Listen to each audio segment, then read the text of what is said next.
abordar un poco lo que es la anatomía del piso pélvico. Y el diafragma pélvico está constituido por todos estos elementos.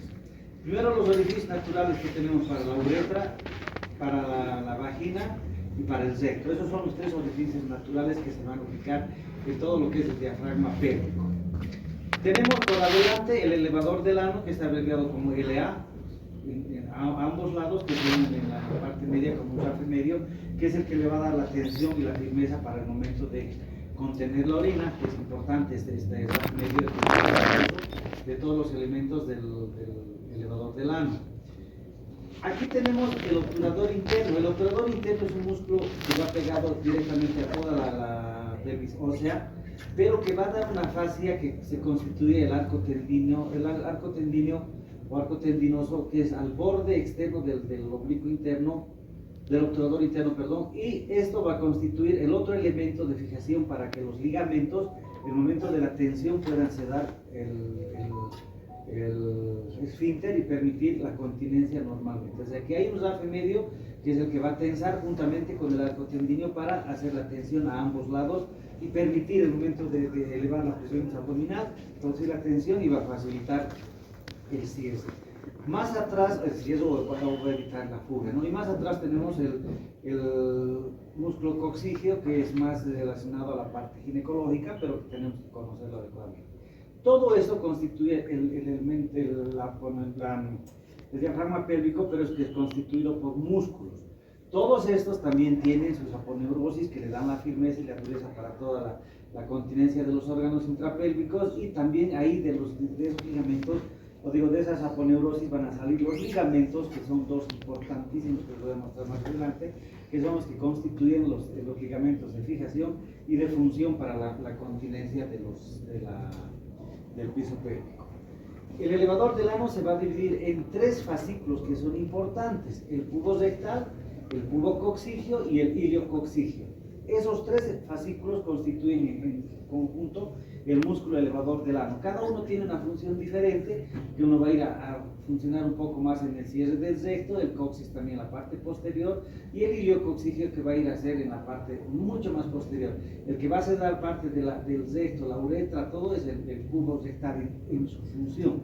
Pero en general cada uno de ellos tiene la misma función, o en conjunto tiene que hacer la misma función. Por ejemplo, de una fase del pubo rectal va a salir el esfínter interno, o digo el esfínter para la micción y también para el recto. Por eso que en algún momento, cuando uno tiene un estímulo exagerado a nivel del ano, porque hablaremos por hemorroides, también tiene la sensación de un tenesmo vesical. O a la inversa, un paciente con tenesmo vesical, infección de uretra, también tiene un tenesmo rectal a raíz de esos fascículos, que es de un solo fascículo del pubo rectal, se divide también en lo que viene a ser el músculo esfínter del ano y del esfínter urinario. Por eso esa relación, cuando hay esa alteración a nivel de uno de los dos esfínteres. Eso es importante conocer en los músculos. Es otra división simplemente para ver más esquematizado, y viene a ser lo que viene a ser el esfínter. Más o menos de esta forma se va a liberar lo que viene a ser el esfínter de la uretra, que va a ir a envolver a la uretra en un segmento más próximo a no tan próximo, pero distal de la vejiga, a la parte media de la vejiga. Más vamos a hablar de la mujer que del varón, es donde se va a constituir el esfínter para la continencia urinaria. Es un fascículo de esa forma. Algunos de los ligamentos importantes que tenemos que conocer es los ligamentos de McEnroe, o estos también llamados ligamentos cardinales, que estos sostienen, partiendo de la parte lateral de la vagina, va a sostener pegado hacia el arco tendíneo que sabemos anteriormente del obturador interno, y más posterior del cuello del útero, más o menos va hacia el coxis, los ligamentos útero-coxígeo, del útero hacia el coxis. Todos estos ligamentos, aparte de tener el apoyo de los músculos, le dan una fijación, un sostén importante para que no tenga que descender ni tanto la vejiga, la uretra, y con ellos por supuesto la uretra, ni el útero. Ellos son los que contienen, y cuando hay incontinencia urinaria del hueso, alguno de estos elementos es el que va a empezar a fallar, especialmente los ligamentos que ya les voy a ir mostrando. Existen, como decía, dos ligamentos importantes: los pubouretrales y los uretropélvicos. Los pubouretrales sustentan la uretra contra la rama inferior de la sínfisis del pubis, o sea, salen ligamentos, de las aponeurosis, pero esto va a ir a sustentar hacia la parte inferior del pubis. Esto va a manera de un engrosamiento, si quieren, pero a manera de una hamaca por debajo de la uretra, próxima al cuello, por debajo de la uretra, y en forma de hamaca lo va a suspender hacia la parte superior, fijándose en la raíz, en la parte inferior del pubis. ¿Me entienden? ¿No? ¿Entienden? ¿No? ¿Cómo va a sostener? La uretra está aquí abajo, viene por debajo el ligamento y se va a insertar aquí en la parte inferior de la rama de la sínfisis del pubis. Si podemos ver un poco. Aquí estaría, esta es la rama superior, el borde superior de la sínfisis del pubis. Aquí abajo está el borde inferior y aquí está la uretra. Por debajo y detrás de la uretra va a pasar ese ligamento y en forma ascendente se va a ir a insertar en el borde inferior de la sínfisis del pubis. Eso es importante porque va a sostener la uretra y le va a permitir ese movimiento que se va a embutizar y más o menos un desplazamiento de 2 centímetros máximo para que pueda la paciente o los pacientes miccionar adecuadamente. Si no se movería ese desplazamiento de la uretra, no habría micción. Pero eso va de la parte inferior. Si hay alguna otra forma. No es por ahí, pero por la parte inferior, no hay Esto representa un engrosamiento que divide la uretra en 3 regiones fundamentales. La uretra de la mujer, imagínense, más o menos mide entre 4 a 5 centímetros. Vamos a hablar más de la uretra femenina en este caso. Al dividir en 3 partes a la uretra por este engrosamiento, vamos a tener en la región más proximal, que está más pegada hacia la vejiga, se denomina intraabdominal porque es casi superior, se relaciona con la continencia pasiva. ¿Qué significa la continencia pasiva? Que es el esfínter pasivo, el esfínter involuntario. No maneja nadie ese esfínter, eso es involuntario. Si hay un deseo miccional, puede ser que se abra inmediatamente por su cuenta, en forma autonómica, y eso permitiría una micción. Pero por suerte tenemos, o permitiría la fuga, pero tenemos el otro que es voluntario, que cierra permanentemente para que no exista la fuga. Entonces, está más relacionado con la continencia pasiva, ese segmento del ligamento que está más pegado hacia el cuello de la vejiga.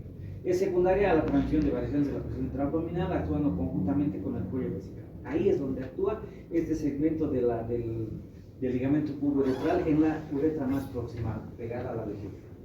Luego, la región intermedia comprende el tercio medio del uretro. Acuérdense, 5 centímetros a la mitad. Tenemos el otro segmento de este ligamento uretropélvico, que es responsable del mecanismo esfinteriano activo. Ese es el esfínter que el paciente o la paciente cierra voluntariamente y abre voluntariamente para una micción. Y cierra cuando no debe haber micción, lo tiene permanentemente cerrado. Algo que falle de eso va a producir los problemas de micción. Y en la región más distal de este ligamento pubo-uretral apenas tiene una función sobre la micción. No tiene ningún compromiso en el mecanismo de la continencia. O sea, la parte más distal de este ligamento que va al tercio distal de la uretra, que está más cerca al meato uretral, no tiene ningún compromiso más, no tiene mayor función en lo que es la continencia. Pero importante acordarnos que este ligamento constituye el esfínter voluntario y el esfínter involuntario en sus segmentos en los segmentos del ligamento, dividiendo a la uretra en 3 partes. Y el otro, el ligamento uretropélvico. Este ligamento también va de la uretra, pero ya no va hacia el pubis, sino hacia los lados, hacia la pelvis ósea. Se ubican ahora como es más o menos hacia el arco tendido, como en el primer ejemplo que hemos puesto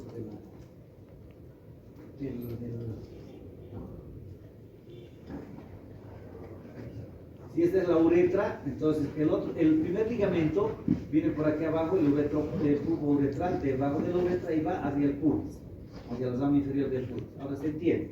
Esa va a dividir la uretra en 3 segmentos, no es un ligamento delgado, en 3 segmentos, y ya hemos hablado cómo va con la continencia pasiva y la continencia activa. Y el uretro pélvico va de esta uretra, pero de la parte lateral hacia este arco tendido, hacia los arcos tendidos, hacia los lados.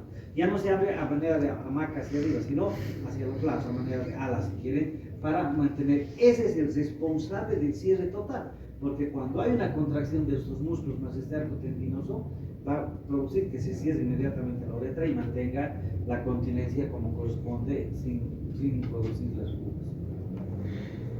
Esa es la importancia de este ligamento. Entonces, ese engrosamiento de la fascia del músculo elevador del ano, como ya se ha dicho, que se extiende paralelamente a la uretra desde su tercio medio hasta el cuello vesical, o sea que compromete igual, dividimos en la uretra, acuérdense de los tres, la parte media y la proximal, todo ese segmento en la parte lateral está el ligamento uretropélvico y a partir de eso va a ir a insertarse en el arco tendíneo, o sea, a partir de eso se lo abrirá hacia los lados. Si se imaginan a la uretra como un reloj, a horas 3 y a horas 9, ese es el lugar donde se va a insertar el ligamento. Este posrebosamiento se va a deber a cuando la vejiga está muy llena, ya está en una retención aguda o retención crónica en pacientes prostáticos, por ejemplo, está muy llena esa vejiga, entonces empieza a tener pérdida de orina, pero no es por una incontinencia, sino es una pseudoincontinencia, porque la vejiga ya no tiene dónde almacenar y empieza a perder gotas, a tratar de aliviar esa presión, ese almacenaje de orina que tiene tan llena la vejiga, que es muy doloroso en algunos casos. Y cuando ya es crónico ya ni duele, pero empiezan a tener pérdidas de orina por rebosamiento. Es una pseudoincontinencia o incontinencia paradójica, son los tres nombres que se manejan del rebosamiento. La postraumática o iatrogénica puede ser por el uso de guiadores para colocar el cateterismo, puede ser por al hacer una dilatación con Beniquet se ha hecho una falsa vía, se ha perforado y se ha comunicado con la vagina, o en el varón con el recto, entonces son como iatrogénicas muy parecidas a la fistulosa, hace que comunique el epitelio de la vía urinaria con el epitelio de la vía vaginal, por ejemplo, o genital, o con el recto, o con la vagina, con el útero, con el uréter. Entonces hay diferentes segmentos que pueden comunicarse y permitir la orina de la fuga por la vagina y por el recto. Esas son las fistulosas. Esto es lo que clasifica en general a las incontinencias. Nos vamos a ir a lo que es la incontinencia anatómica o la genuina. Dependiendo de todo lo que hemos dicho, la pérdida de orina involuntaria en forma o cantidad, que puede condicionar un problema de salud, un problema social, a eso hay que añadirle que cuando hay un aumento secundario a un aumento de la presión intraabdominal. La incontinencia urinaria de esfuerzo es secundaria al aumento de la presión intraabdominal.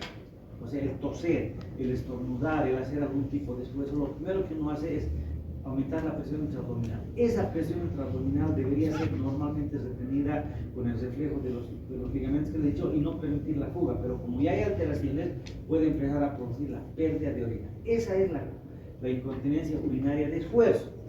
Como su nombre indica, relacionada a algún tipo de esfuerzo. ¿Cuál es el esfuerzo? El estornudo, el toser, el levantar cosas pesadas. Y de acuerdo a la clasificación que vamos a ver más adelante, vamos a ver que a mínimos esfuerzos ya se puede perder la orina. ¿A qué se debe? Primero a la causa de una hipermovilidad uretral. Aunque ahora la hipermovilidad uretral ya se la considera como la grado 1 de incontinencia urinaria, ya ha cambiado un poco, pero la hipermovilidad. 2 centímetros es normal que se desplace la uretra para permitir la misión. Más de eso ya es hipermovilidad de la uretra y se considera ya en algunos casos el grado 1 de incontinencia urinaria o cistocele. ¿A qué se debe? La principal causa es a la multiparidad. Más de 3 partos se considera multiparidad. En nuestro país tenemos pacientes que tienen 6, 7, 8, 9 como si nada en el campo. En las ciudades tienen 3, 4, no hay mayor problema. Esas personas son más propensas a tener incontinencia urinaria de esfuerzo, justamente por la multiparidad, que es la primera causa por la que acuden a la consulta con el antecedente de multiparidad. A eso se va a acompañar la debilidad muscular, la edad, la obesidad, la falta de estímulo estrogénico después de la menopausia. Es muy común después de la menopausia, es raro encontrar antes de la menopausia, pero también se encuentra, y todo eso se relaciona con la edad avanzada. Como 3 factores importantes que tenemos que ver para la incontinencia urinaria de esfuerzo: multiparidad, debilidad muscular y la edad avanzada.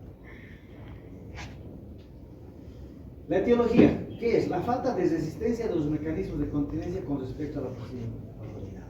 ¿Cuáles son los mecanismos de la continencia? El cuello vesical, los ligamentos, los músculos, todos ellos tienen que actuar coordinadamente y permitir una buena continencia. Si ya falta esa resistencia, va a haber una incontinencia urinaria.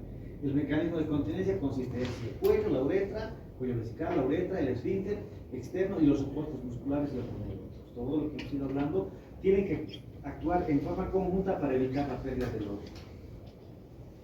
¿Cómo se clasifica la incontinencia urinaria de esfuerzo? No el cistocele, la pérdida de orina. La incontinencia urinaria de esfuerzo.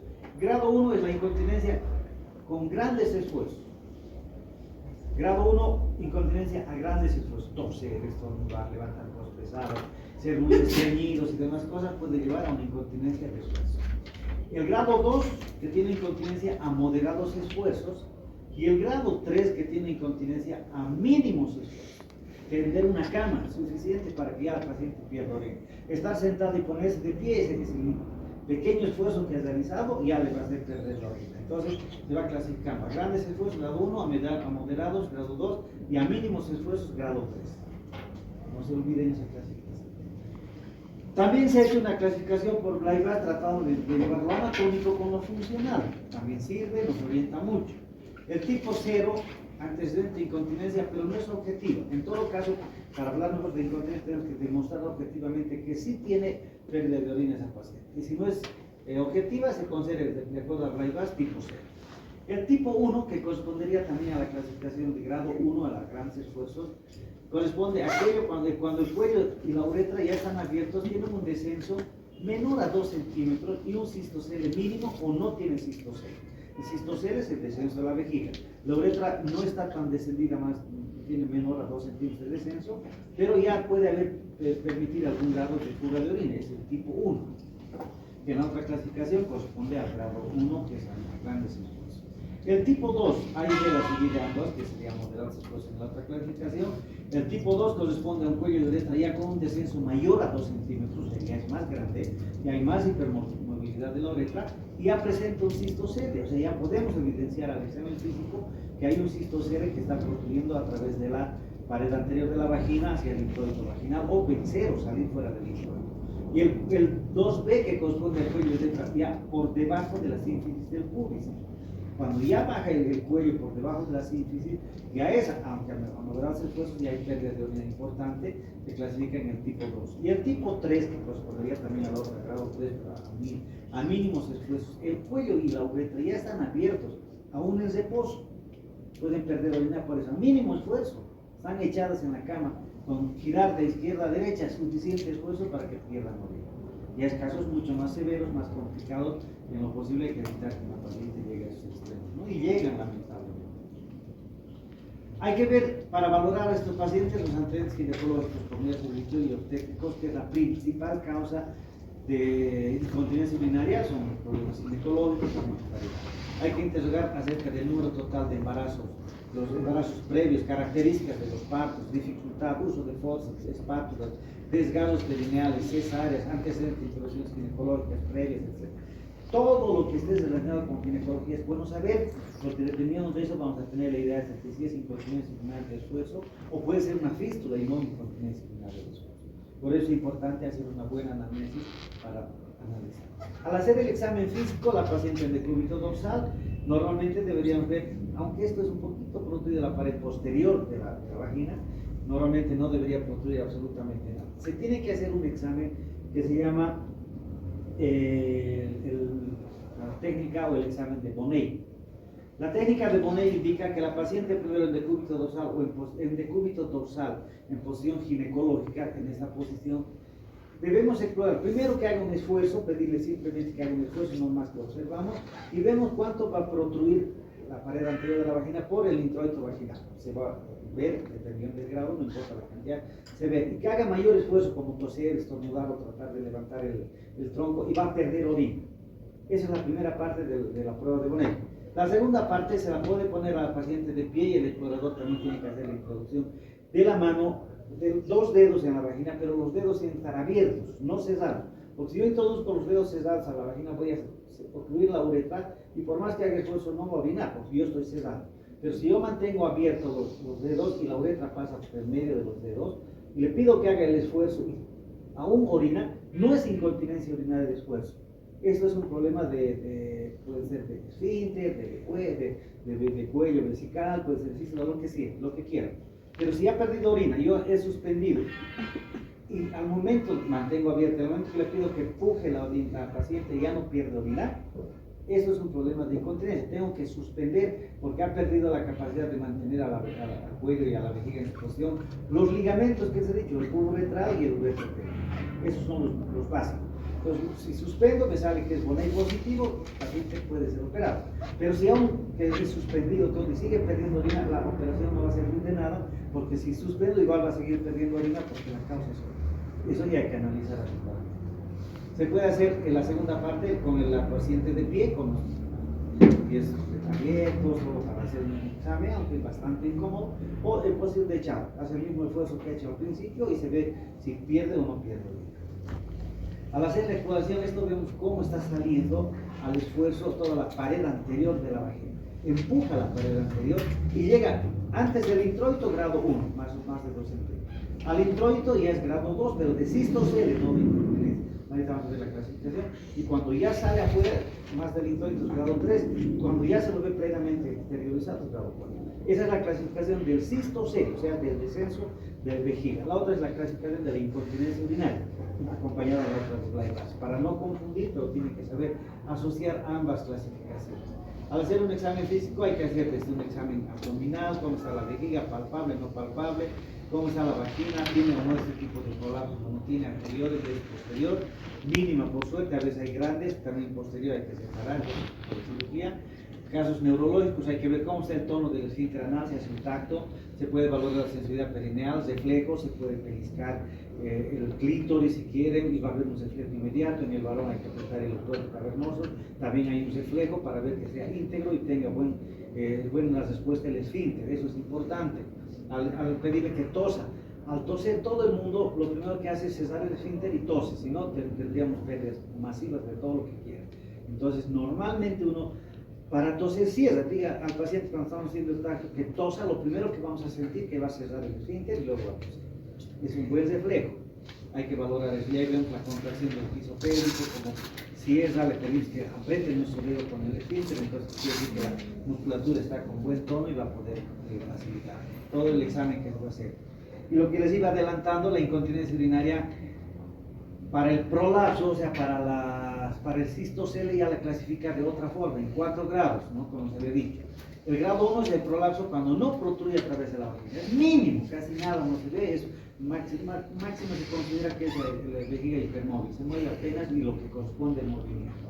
El grado 2 ya el prolapso asoma a través del introito, ya podemos ver a través del introito vaginal. Se ve un prolapso, se ve cómo desciende una parte de la pared anterior de la vagina. En el 3 el prolapso sobrepasa ya el introito vaginal, la imagen que nos hace rato, ya ese prolapso está saliendo fuera del introito vaginal, y el grado 4 el prolapso asoma claramente al exterior, se puede ver, a veces se ve el cuello uterino, se ve prácticamente toda la vejiga por fuera, y esos son ya prolapsos masivos que tienen otro tipo de separación que hay que realizar. Para seguir con el cuadro clínico, ¿cómo tenemos que detallar todo esto? Es importante realizar un diario miccional de los pacientes. Hay que pedirle qué hace durante 24 horas en el aspecto de orina, una autoevaluación. Hay que registrar todo, frecuencias, volúmenes de las micciones, eventos de urgencia, eventos de incontinencia, micciones en el día, micciones en la noche. Todo esto debe de ser registrado en 24 horas. Se puede pedir a la paciente que registre.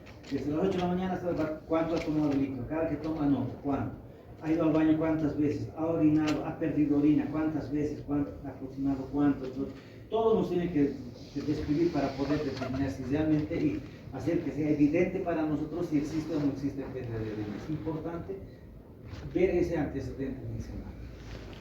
Una vez diagnosticado, ya tenemos todo objetivamente demostrado que tiene pérdida de orina y demás cosas. Tenemos que ver, antes del tratamiento, hay que investigar cómo va la calidad de vida. Ya les he dicho al principio, es un problema también social, porque las personas ya dejan de salir a la calle, salir al mundo, además empiezan a perder, a separar a sus parejas por aspectos ya relacionados a la vida sexual también, porque ya dejan de tener una vida sexual activa por esos problemas, hay pérdida de orina, lo que llamamos climeturia, pérdida de orina durante el orgasmo, a veces no tienen ni orgasmo, pero ya tienen pérdida de orina. O sea, esos problemas afectan psicológicamente más, en este caso a la mujer que al varón, y eso va a hacer que incluso tengan separaciones y demás, que nos llegan con problemas serios para tratar de solucionar ese problema. Entonces hay que ver la calidad de vida desde lo social, psicológico, físico, económicas y sexual. Si el hecho de la sexual es bien importante. Todos estos problemas puede darnos un parámetro importante entre 15 a 30% con todas estas intervenciones. ¿Hay que hacer exámenes de laboratorio? Sí, básicamente. examen general de orina sí o sí hay que hacer, urocultivo también. Con esto puedo realizar un diagnóstico diferencial entre entre incontinencia urinaria de urgencia y la incontinencia urinaria de esfuerzo. Si es positivo, trato adecuadamente a la paciente y desaparece la incontinencia, era incontinencia urinaria de urgencia. Si es positivo, si es positivo, pero aún le hago el tratamiento, perfecto, ya no queda nada, y sigue perdiendo orina, esto es incontinencia urinaria de esfuerzo. Tengo que hacer un simple cultivo para poder determinar si es de urgencia o de esfuerzo. Entonces es más fácil, veo que está bien, ya no tiene infección. Y si es todo negativo y siguen perdiendo orina, es incontinencia urinaria de esfuerzo. Fácil llegar a un diagnóstico. Todo lo que es química sanguínea, glicemia, porque la glicemia produce incluso vejiga neurogénica, con una vejiga totalmente flácida, llena de orina y que de momento en momento pierde orina. No es de esfuerzo, es un problema neurológico secundario a la diabetes. Entonces, si yo lo opero, no sirve de nada, igualito va a seguir perdiendo orina y después ni va a poder orinar. Es bueno saber la creatinina, urea, NUS, todo para ver las pruebas de función renal, porque de repente necesitamos administrar algún tipo de medicamentos que pueden ser nefotóxicos, necesitamos hacer algún tipo de estudios contrastados, tenemos que saber que la creatinina esté adecuada y demás cosas. Y otros era importante el hacer la urodinamia. Antes era mandatorio, aunque se puede hacer la urodinamia. Antes no se debía operar a una paciente si no se realizaba un examen de urodinamia. Pero ahora la ecografía por vía transperineal está cambiando ese concepto, porque da muy buenos resultados, vemos objetivamente dónde, hasta cuánto desplaza. En cambio, en la urodinamia, funcionalmente veíamos o sabíamos cuál era el problema. Si hacemos ambos, perfecto, tenemos un mejor diagnóstico. Pero antes era mandatorio, no se debía operar a una paciente de incontinencia urinaria de esfuerzo sin hacer urodinamia, porque por ahí no era de esfuerzo. En la urodinamia me diría si es neurológica, si es problema de esfínter, incompetencia esfinteriana, muscular, entonces ya teníamos un parámetro y un diagnóstico. Ahora con la ecografía nos está dando mucha más facilidad para hacer. La ecografía puede ser transabdominal, perineal, transvaginal o endonal. La más importante, si queremos ver una verdadera incontinencia, es hacer por vía perineal. Hay transductores para apoyar en el periné y se pide a la paciente con vejiga llena y todo que puje, y vamos a ver algunos detalles. La transabdominal nos sirve para valorar simplemente la capacidad, la capacidad vesical. Cuánto tiene de capacidad y cuánto tiene después de miccionar, si ha quedado unos residuos. No sirve para decir que por vía transabdominal hay incontinencia. Cuando me ponen eso en los informes de ecografía, yo dudo totalmente, o el doctor no está muy ubicado en esto de imágenes de transperineal, porque si nos dan eso es muy poco fiable, muy poco creíble. No deberíamos tomar en cuenta si nos ponen como incontinencia cuando ponen por vía transabdominal. Si ponen perineal, vaginal o anal, perfecto, vale. Para hacer la transvaginal se pone igual, pero el problema con la transvaginal es que cuando pidan que haga el esfuerzo a la paciente, el mismo transductor puede impedir que baje en su totalidad, ¿no es cierto? Porque está ahí un cuerpo extraño dentro de la vagina y no va a bajar en su totalidad. Lo endonal es más incómodo, no ocurre ese problema de la transvaginal, pero por la incomodidad que tiene para realizar eso en mujeres es más incómodo. En varones podría ser sin mayor problema. Pero la perineal nos sirve mucho. Primero se apoya en el periné y tenemos que diferenciar. Esta parte negra que es anecoica corresponde a la vejiga, esta parte que es más hiperecogénica, con una flecha que está marcando, corresponde al borde inferior del pubis. A partir de eso tenemos que ver cuánto va de aquí a esto debería ser el cuello, por parte de la uretra, el reposo. Entonces medimos de aquí a aquí cuánto va. Y después que se pide que haga un esfuerzo, mantenemos la misma flecha y el borde inferior del pubis, fija, mantiene, pero todo ha ido desplazando y llega a este punto que era la unión del cuello y la uretra, está mucho más descendido. Todo esto el cuello ya ha descendido. Entonces ya se tiene que medir esto hasta aquí, más lo que se midió antes. Ese es el grado de descenso que ha tenido la paciente. Así de simple tendrían que entregar las imágenes para poder nosotros decir esto es una incontinencia de cuerpo. Pero no nos llega muy fácilmente. No hay mucha experiencia en ese tipo, pero ya se está haciendo con más capacidades. Pero es importante, con esta simple imagen ya podemos decidir operar o no operar. Aparte del examen de Bonnet, donde vemos que si suspendo, deja de orinar más esta imagen, con hecho que ya tiene un problema funcional y es problema anatómico, ¿no? Para ya luego pasar al tratamiento, podemos ver si es conservador, fisioterapia, farmacológico, quirúrgico. Quirúrgico lo van a conocer, ustedes pueden manejar hasta la parte farmacológica, no hay problema. Conservador es de establecer el control cortical de la vejiga. Difícil, pero se puede hacer cuando es de grados bajos, grado 1 si tiene incontinencia, y si esto se le uno también. Hay que motivar mucho a la paciente y depende de qué técnicas utilizar. Establecer programas de micción, control de control de la cantidad y calidad de líquidos, o sea, es motivacional, ¿no? Tratar de enseñarle a tener hábitos miccionales, de hacer que internet tanto tiempo, no se aguante mucho, porque cuando la vejiga está más llena, más probabilidad es que pierda orina al aumento de la presión, pero si es una orina relativamente que está vacía, orinando cada 3 horas o cada 4, ya perfecto, la vejiga vacía, no tiene pérdida, regular la ingesta de líquidos, menos líquidos cerca de la hora del sueño, más líquidos durante el día, entonces todo eso hay que motivar a la paciente. Sirve cuando la paciente no quiere ser intervenida o no quiere tomar ningún tipo de medicamento, ocurre en esos casos, pero por suerte es en casos de continencia grado 1 o cuando está mucho esfuerzo o situación de fallecimiento. Cuando ya queremos hacer algo de tratamiento, se puede pasar a la fisioterapia del piso pélvico. Kegel en el año 1950 escribió un tratado, un libro grande sobre ejercicios de Kegel. Los fisioterapeutas manejan ya eso. Nosotros podemos mandar, no se va a operar, le mando a fisioterapia que le hagan los ejercicios de Kegel. Podemos también indicarles qué tipo de ejercicios simples, fáciles pueden hacer, porque tienen varias modalidades y complejidad de ejercicios dependiendo de la necesidad. Tiene mucho en grado 1 y grado 2, en grado 3 ejercicio C.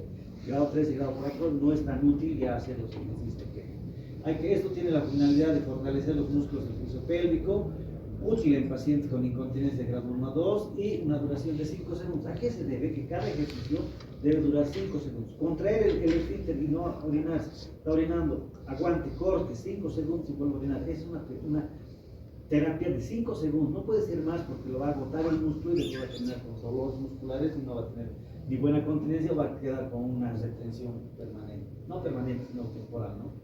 Y molestosa. Entonces tiene que tener una duración, eso tiene que manejar adecuadamente. Se puede pedir a la paciente que esté acostada, que tense el esfínter, levante la espalda, acostada, levante la espalda lo más que pueda, tensar el esfínter que va alrededor de la vejiga, o sea, cierre su vejiga explicable, no como tiene que cerrar, como si quisiera el ano, ¿no? Cerrar el esfínter anal, porque ahí es como cerrar también el esfínter uretral, solamente por 5 segundos y luego volver a la posición normal, o sea, se ve un determinado tiempo. Durante la micción interrumpir uno varias veces dependiendo de la cantidad de chozo, también 5 segundos. Contraer y relajar el esfínter anal repetidas veces para fortalecer la musculatura que rodea recto también es importante, porque viene del mismo músculo. Entonces son ejercicios, un ejemplo bien básicos de lo que puede pedirse a una paciente que haga, pero ya manejando en fisioterapia es mucho más complejo que es el que tiene que hacer. En el tratamiento farmacológico es importante utilizar, hay muchos medicamentos que sirven, pero sirven en la forma en que va a relajar la musculatura de la vejiga. No va a regularizar, no va a volver a tener el mismo tono de músculo, no va a separar los ligamentos con el medicamento, sino que ya no evita que la vejiga se contraiga bruscamente o evita que la vejiga se contraiga permanentemente y pueda contener y así no tener pérdida de orina. Partimos de agentes antimuscarínicos, el principal que son para tratar la incontinencia urinaria y la vejiga hiperactiva. Entonces eso nos sirve para tratar ambas patologías. Cuando hay pacientes que tienen vejiga hiperactiva, no tienen incontinencia, pero sí tienen insuficiencia a repetición, porque esa vejiga es hiperactiva, ya no almacena nada, lo único que quiere es evacuar. Entre ellos tenemos todo lo que hay por el medio, aquí en La Paz, en el Polillo, como quieran, toterotina, farmacogenol, de dalifenacina, solifenacina, tenemos en cantidades. Luego, como agentes antimuscarínicos importantes que han aparecido para los receptores más receptores 2, pues mirabegrón. Lo último que ha aparecido es el mirabegrón. Lo llaman begrón, el nombre comercial. También sirve mucho, tiene mucho menos efectos colaterales que la solifenacina, la difenacina, porque producen mucha sequedad de boca, constipación y demás. El mirabegrón ya no tiene esa posibilidad de producir mucha sequedad de boca, es mínima, ya no produce constipación, entonces los pacientes se aceptan mucho mejor. Se puede dar una toma al día, en cambio la solifenacina, la difenacina 2 veces por día, trospia hasta 3 veces por día. Entonces, viendo esa calidad y menos efectos colaterales, se puede utilizar el mirabegrón, pero todos estos medicamentos nos sirven perfectamente igual. Lo único que puede variar aquí son los costos, que no hay que pensar así como que es muy caro, muy pobre, muy rico, nada. Esto es caro o esto es barato, no, hay que dar lo que sirve. Pero ya no veo que son precios, ¿sabes? Hay otros agentes de acción mixta, como la oxibutinina. que es de primera elección, que podemos utilizar en nuestro medio. Existen varios medicamentos de oxybutinina, como el Incontin y demás, que sirve para evitar eso de la incontinencia. La propiveria, que es otro de los receptores que va a producir lo mismo, y hay otros que no son muscarínicos, que no actúan a nivel de los receptores, que solamente van a producir una relajación de los músculos, como el flavoxato y la diciclomina. El flavoxato es muy conocido aquí en nuestro medio, se utiliza mucho para infecciones urinarias, especialmente en ginecología, el flavoxato. Después los antidepresivos tricíclicos, como la imipramina, que se da para la incontinencia urinaria, que es la enuresis, que la incontinencia urinaria durante el sueño, que también tiene ayuda y favorece mucho la incontinencia urinaria después en algunos casos. Los alfa bloqueantes, que se utilizan para el tratamiento de la próstata, también se puede utilizar porque también las mujeres en el cuello vesical, en el trígono, tienen receptores alfa. A ese nivel se puede actuar para tratar de bloquear y permitir que tenga una buena relajación y pueda contenerse relativamente. Inhibidores de la síntesis de las prostaglandinas, análogos de la vasopresina, especialmente la vasopresina. Los pacientes con diabetes insípida tenemos que reducir la vasopresina para que no pierdan tanta orina, no produzcan tanto líquido, sí, en los pacientes con diabetes insípida.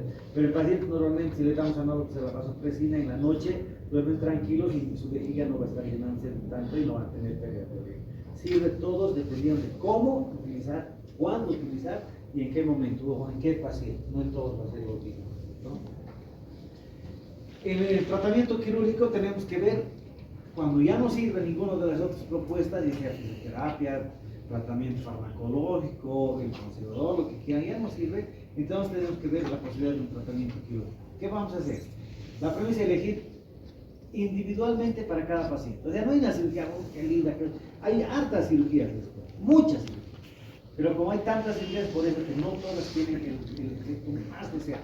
Últimamente ya se está manejando, o sea, hace unos 20 años, y últimamente, porque el último se ha inventado, son las técnicas con mallas de TOT o mallas de TBT, que son para suspender la vejiga con material sintético. Ha dado muy buenos resultados, menos efectos colaterales, y es la que más se está utilizando y ha desplazado mucho las otras técnicas. Pero hay que saber cuál elegir. ¿Qué factores influyen para poder decidir qué tratamiento? Personal de la enferma, hay que ver la edad, el estado hormonal, la cultura motivacional, quieren o no quieren ser operados, no quieren saber de cirugía, las variedades de técnicas disponibles. Como les decía, hay varias técnicas disponibles: abdominales, vaginales, mixtas, transabdominal y vaginal al mismo tiempo, con elementos sintéticos como las mallas de los cintas, el TOT, o elementos autólogos del mismo cuerpo. Se utiliza la aponeurosis de la lata, del sol de la lata, de la fascia lata o del recto anterior para llevar a formar un nuevo ligamento. Entonces, varias técnicas que se pueden realizar. En algún momento hay que recurrir a cualquiera de ellas, dependiendo de si ya son posoperadas, si ya le han hecho alguna de las técnicas, entonces cambia, ¿no? La principal, ¿cuál era? La colposuspensión, o sea, suspender la vejiga y la vagina en las palabras. Era la primera, la colposuspensión. La primera era el gol estándar para manejar quirúrgicamente la técnica de Bulge. Era abierta, abdominal, se abría todo el abdomen, se hacía después de las histerectomías. Teníamos que entrar a la vejiga, fijar unos puntos al lado del cuello, y esos puntos tenemos que llevar hacia el ligamento de Cooper. ¿Se acuerdan todos del ligamento de Cooper? En la línea iliopectínea de la pelvis ósea, ¿se acuerdan? Nadie, todos han visto qué es eso. ¿Quién se acuerda? ¿Quién hacía el ligamento? Ese ligamento es tan duro, tan resistente, que sirve para separar hernias. Teóricamente nos decían nuestros profesores antes que cuando están separando la hernia, podemos poner los puntos en el ligamento de Cooper o en el ligamento iliopectíneo, y con eso podemos suspender al paciente. No se rompe el ligamento. El hilo se puede romper, lógicamente, pero teóricamente es tan resistente que podemos suspender. Si le pongo dos puntos a cada lado del cuello, al lado entre el cuello y el índice de la uretra, y eso voy a suspender al ligamento, lo voy a tener fijo, ya no va a descender. Esa era una de las mejores técnicas en su momento. Pero después, al cabo de los años, se ha visto que tenía mucha recidiva. El hilo se reabsorbe, no hay hilo permanente, los que no podemos poner los hilos que están traumáticos, son de acero, no vamos a hacer eso. Los hilos cada larga se absorben, pero hacen algún tipo de fibrosis y mantienen. Pero ha habido mucho problema y ha habido descenso. A raíz de eso se han ido inventando otras técnicas. La misma técnica, por la abdominal, ahora se hace la laparoscopia. El mismo lío, el mismo problema que puede haber después. Se pueden realizar cabestrillos con tejidos del propio paciente, ¿no? Ya os he dicho el control de las plata, recto anterior, recto abdominal anterior, todo. Se aplica inyecciones periuretrales como las que utilizan las mujeres para arreglar las arrugas, ¿no es cierto? El botox, eso se puede aplicar periuretral y paralizamos el músculo, se cierra un poco y evita la pérdida de orina. También es temporal, ninguno ha sido completamente aceptado como algo permanente. Lo que ahora se está manejando, bueno, ya hay combinación entre abdominal y vaginal. Lo que ahora está manejando las técnicas quirúrgicas abiertas, pero con aplicación de tejido sintético, que estas son las cintas, el TOT. En una va TBT, T con V, o sea, el labial, que va por debajo de la uretra y va por detrás del pubis hasta la parte anterior del abdomen. Reemplaza al ligamento uretro-pélvico. ¿Se acuerdan del primer ligamento? Eso queremos reemplazar para que suspenda a la uretra y no esté bajando todo. No suspende la uretra, pero no tiene que suspender el cuello lo va a suspender. Y le va a permitir un leve desplazamiento. Y la otra técnica es la TOT, transobturatriz. A través del agujero obturador se tienen que pasar unas agujas y aquí está la malla, la cinta va por debajo de la uretra y a los lados. ¿Reemplazaría qué ligamento? El otro, el uretro pélvico, que va a la pelvis. El otro va al pubis, el otro va a la pelvis. Fácil de recordarse, ¿no ve? Y la cinta es de esta forma. Tiene más o menos 40 centímetros de largo y de ancho hay de 1.2 a 1.5 centímetros, dependiendo de qué ancho quieran utilizar. O sea, es delgada la cinta que tenemos que aplicar, como ven, por debajo. Esta tiene un problemita que tiene, después de aplicar hay que hacer en el momento de aplicar una cistoscopia para ver que no se perfore la vejiga, porque hay que pasar a ciegas, guiada por un dedo simplemente, del pubis hacia la parte vaginal. Tenemos que atravesar con una aguja hasta la región abdominal. Y ahí se tiene que fijar arriba, no se pone punto, nada, se fija solito, porque estas mallas tienen unos bordes dentados y regulares, que entra, al subir puede ir, pero al bajar ya no se va a anclar, entonces queda fijo, no necesita puntos ni cosas parecidas. Y esta a través de otra aguja que es diferente, la aguja esta es una aguja larga, curva, y esta es helicoidal, se aplica igual el punto a través de la vagina hasta el obturador y sale a través de la piel al lado de la vagina, a la altura del clítoris, y ahí se tiene que dejar igualita la misma función, que no se va a detraer la malla y queda fijo en el tratamiento de TOT. Ojalá en las prácticas pueden entrar a ver así. Forma de ir colocando por vía vaginal, siempre con sonda, ya se colocamos la TOT. A través de la vagina se tiene que pasar el hilo por aquí arriba, por arriba, por el suprapúbico, se pone la aguja y con un dedo por vía vaginal detrás del pubis tenemos que tratar de palpar la aguja. Vejiga vacía. Siento la aguja y empujo para que llegue la aguja a tocar mi dedo y luego mi dedo va a guiar hasta que salga por vía vaginal. Voy a ensartar, si quieren, a la aguja el borde de la malla que les he mostrado y voy a jalar a su posición. Queda libre el otro, hago el mismo punto a 1 centímetro del otro, atravieso con el dedo por el otro lado del cuello de la vagina o del cuello vesical, lo voy a sostener y también lo voy a bajar para tomar la otra malla y la malla la voy a suspender. Entonces mantengo arriba suspendido y voy a regular con un dedo, máximo un dedo, 1 centímetro o 2 máximo, para que pueda mover. Una vez que ya tengo regularizado, saco una malla, tiene una cinta de nylon que está protegido para que pueda desplazar. Una vez que quito eso ya no se desplaza, queda como anclado, ya te he dicho, corto los bordes excedentes, cierro con un punto de arriba y se acabó la cinta.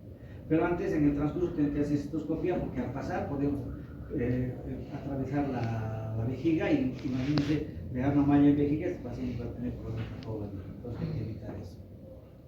Y esta es como se está fijando en la parte superior del pubis, la vagina que está, y en el pubis ya está para fijar. Esta es la TDT, libre de tensión. Y para la TOT se utiliza este tipo de agujas que son helicoidales. De la misma forma se atraviesa de la incisión que hemos hecho en vagina, dejando libre hasta el retropubis, se palpa el orificio del obturador, se palpa por la parte interna y se atraviesa una aguja de aquí adentro. Hay unos que se hacen de afuera adentro y otros de adentro afuera. Cualquiera de los lados nos puede servir. Entonces se atraviesa la aguja a través de la vagina, la que más veces hacemos, atravesar de la vagina hacia la parte del intrónico. Aquí pongo la aguja, pasa la aguja al obturador y sale aquí el orificio por donde hemos hecho la incisión de la vagina. Inserto la malla y la llevo a un lado. Lo mismo hago este otro lado, a la altura del clítoris, los dos orificios, en el pliegue crururetral, si quieren, o cruro inguinal, si quieren, ese nivel viene a ser la salida. Luego que se han fijado ambos lados, queda aquí las mallas, miren. voy a cortar y queda un rato, ya no necesitas hacer ningún movimiento, luego se cierra la incisión, se echa en vagina y se puede tener problemas. Las menores pueden ser de tensión aguda temporal, si se ha subido mucho hay que tratar de bajar, es doloroso, pero si es temporal a veces solamente un edema del cuello, puede haber hematomas si no es una buena hemostasia.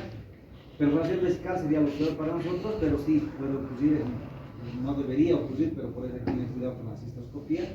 A veces hay extrusión vesical, puede haber infecciones urinarias, sí, después del uso de mallas, cirugía siempre, no siempre, pero en un alto porcentaje tiene infección urinaria. Las mayores son las peores, erosión de las mallas, donde vas a ver la malla salir hacia la vejiga, hacia la uretra, aquí está saliendo ya el cuello vesical, estaba bien colocado, pero miren, está empezando a protruir hacia la pared del cuello vesical, muy tensa la malla, por decúbito, ese tipo de ulceración se ha empezado a salir hacia arriba.